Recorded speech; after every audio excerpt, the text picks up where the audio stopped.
We live in a world where we're told our words have power. And I absolutely agree with that. Our words do have power. But what I found recently is our world also takes a lot of power from numbers, particularly statistics. So when we're diagnosed with a deadly illness, we're comforted by the statistical number of people who survive that illness or live a long, happy life dealing with that illness.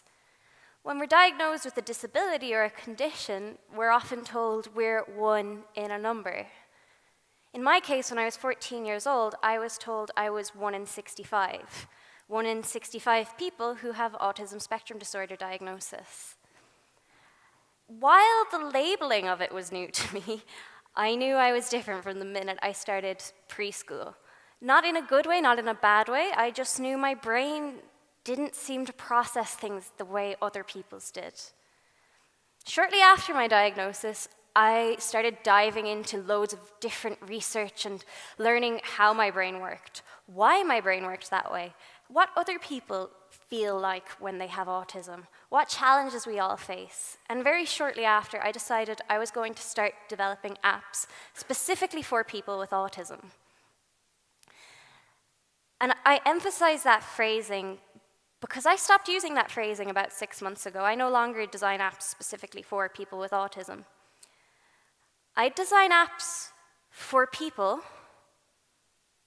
bearing in mind the challenges people with autism face. The reason I changed the way that I talk about my work is about 6 months ago, I received an email that will stick with me for quite a long time.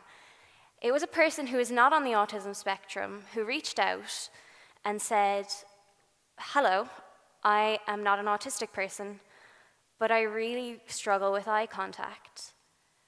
Would it be okay for me to still use your app?" And this kind of struck me as odd because I never had given much thought about it. The reason I had always emphasized the autism element was it was a problem I knew was specific to an autism population. I knew that a lot of my friends who have autism struggled with this. I know that I struggled with it. So I never gave much thought about labeling it in any other way. But that one email kind of made me look at it a very different way. When we say 1 in 65 people have autism, it kind of seems to create a sense of divisiveness. It's a sense of us versus them. They should be feared, they should be kept at a distance. They're different, they don't understand us. But an interesting statistic, 65 out of 65 of those people are human beings. Those human beings have feelings and thoughts and beliefs that are all as valid as anything that any of us hold.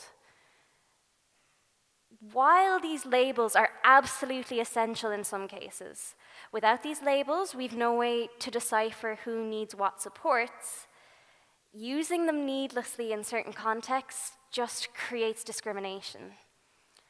We hear a lot about inclusion and diversity at the moment, particularly in the media. And the slightly concerning thing for me is because they've become buzzwords, number one, they're starting to lose a sense of what they actually mean. And number two, people are using them interchangeably. Diversity and inclusion are not the same thing.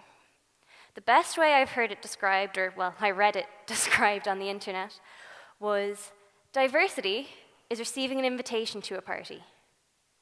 Inclusion is being asked to dance. So with that in mind, I continue to build apps that help people with a specific focus on issues that are specific to an autism population. But at the end of the day, they are apps designed for people.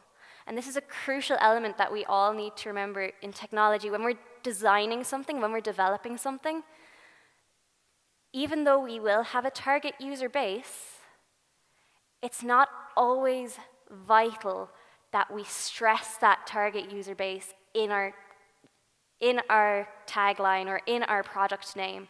Sometimes it's okay to Target our advertising, absolutely. Send emails to relevant organizations who would be interested in the tools we develop. Get in touch with those same organizations to make sure that our products are true to the experience and are helpful for that population. But when we needlessly label things, number one, people think they don't have a right to access a tool that would be just as helpful to them without a label as it is to a person with a label. And that's cutting people out of society. And at the end of the day, those 65 and 65 human beings, they just want to be accepted and heard. They're just like you and me. Sometimes our wiring is just a bit different. Thank you.